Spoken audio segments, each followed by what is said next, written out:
नमस्कार, मराठी फूड फ्लेवरमध्ये आपणा सर्वांचं स्वागत। महाशिवरात्री म्हटली की उपवास आला आणि उपवास म्हटला की साबुदाणा हा आलाच। याच साबुदाण्यापासून आपण बनवणार आहोत मऊसर आणि मसालेदार साबुदाणा खिचडी, कुरकुरीत स्पायसी साबुदाणा वडा आणि शेंगदाण्यापासून बनवली झणझणीत उपवासाची चटणी। चला तर रेसिपीला सुरुवात करूया। साबुदाणा खिचडी बनवण्यासाठी इथे मी 250 ग्रॅम साबुदाणा रात्री भिजत ठेवला होता। साबुदाणा बनवण्यासाठी कढईत 2 चमचे तेल टाकले।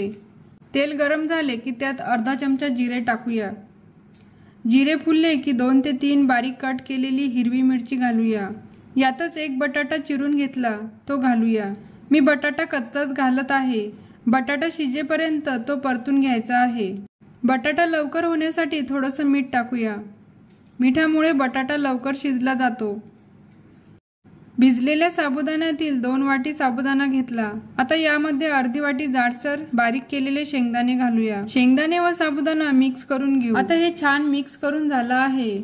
बटाटा शिजला का ते चेक करूया। बटाटा झाला आहे।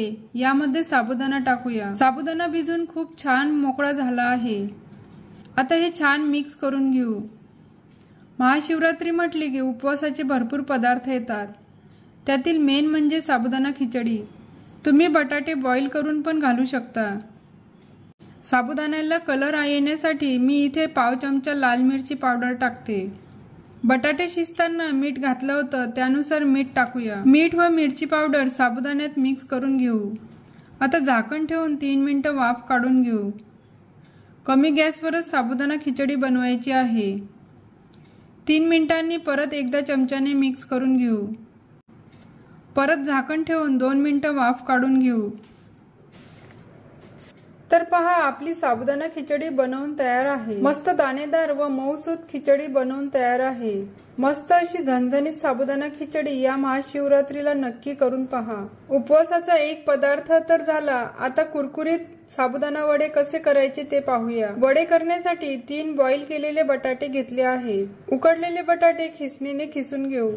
बटाटे स्मॅश न करता खिसणीने खिसले तर ते एकजीव होतात व त्यात गाठी पण राहत नाहीत आणि वडे कुरकुरीत होतात। तर 3 बटाटे मी इथे खिसून घेतले आहे। यामध्ये भिजत घातलेल्या साबुदाण्यापैकी 1 कप साबुदाणा घेतला आहे। तो या खिसलेल्या बटाट्यात टाकूया। इथे मी 4 हिरव्या मिरच्या मिक्सरमध्ये बारीक करून घेतल्या त्या टाकूया। 1 चमचा जिरे घालूया। आता चवीनुसार मीठ टाकू। हे सर्व एकजीव होईपर्यंत मिक्स करून घेऊ। 3 मीडियम साईजच्या बटाट्यांना 1 कप साबुदाणा हे योग्य प्रमाण आहे। यामध्ये कलरसाठी तुम्ही लाल मिरची पावडर टाकली तरी चालेल। साबुदाणा व बटाटा पूर्णपणे एकजीव झाला पाहिजे। याचा घट्ट गोळा बनवण्यासाठी पाण्याचा वापर करायचा नाही। पाणी वापरल्यामुळे वडा तळताना तो फुटतो आणि वडे तेलकट होतात। हाताने 2 मिनिटं मळून याचा घट्ट डो बनवायचा आहे। आता यामध्ये 4 चमचे जाडसर बारीक केलेले शेंगदाण्याचे कूट टाकूया। परत हे छान मिक्स करून घेऊ। शेंगदाणे कूट टाकल्याने वडे क्रिस्पी होतात। हे छान मिक्स करून झालं आहे। याचा एक डो बनवून या। हे मिश्रण छान मळून झालं आहे। आता याचा लिंबा एवढा गोळा घेऊन हातावर गोल करून घेऊया। याला हातावरच दाबून याचा अशा प्रकारे वडा बनवून घेऊ। अशा प्रकारे बाकीचे सर्व वडे बनवून घेऊया। मी हे वडे शॅलो फ्राय करत आहे। वडे बनवेपर्यंत पॅनमध्ये तेल गरम करायला ठेवले आहे। पॅनमध्ये एकाच वेळी मी 4 वडे तळून घेते। तुम्ही वडे डीप फ्राय पण करू शकता, पण शॅलो फ्राय केल्याने वडे तेलात फुटत नाहीत। आता 1 मिनिटांनी हे वडे पलटून घेऊ। गॅस मीडियमच ठेवायचा म्हणजे वडे खरपूस तळले जातात। दोन्ही साइडनी खरपूस वडे तळून घ्यायचे आहे। महाशिवरात्रीच्या दिवशी अशा प्रकारे साबुदाणा वडा नक्की बनवून पहा। मस्त असे दोन्ही बाजूंनी खरपूस वडे तळून तयार आहे।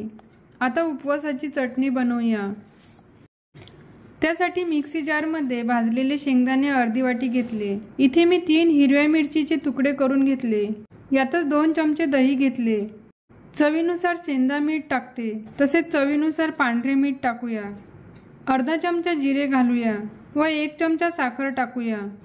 आता यातच 1 वाटी पाणी घालूया। ही चटणी मिक्सरवर बारीक वाटून घेऊ। तुम्ही पाहू शकता अगदी 2 मिनिटात उपवासाची शेंगदाणा चटणी बनवून तयार आहे। ही चटणी साबुदाणा खिचडी किंवा साबुदाणा वडा यासोबत खाऊ शकता। अतिशय झटपट व चवदार अशी ही चटणी नक्की ट्राय करा। आता उपवासाची थाली सर्व्ह करूया। सुरुवातीला झणझणीत साबुदाणा खिचडी, कुरकुरीत आणि लज्जतदार साबुदाणा वडा आणि चवदार व आंबट गोड उपवासाची चटणी, सोबतच दही, स्वीट पोटॅटो, तसेच फ्रूट मध्ये अंगूर आणि पायनॅपल आणि राजगिरा लाडू। दही आणि स्वीट पोटॅटोवर वरतून साखर घालूया।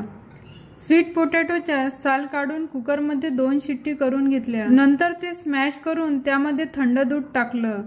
अशी ही उपवासाची थाली बनवायला सोपी, झटपट होणारी आणि एकदा खाल्ली की ती पुन्हा पुन्हा खावीशी वाटणारी आहे। महाशिवरात्रीचा उपवास असला तर पोट भरणारे पदार्थ असतील तर उपवास अजून आनंददायी वाटतो। तुम्हाला हा व्हिडिओ आवडला असेल तर लाईक करा, शेअर करा आणि सबस्क्राईब करा। धन्यवाद।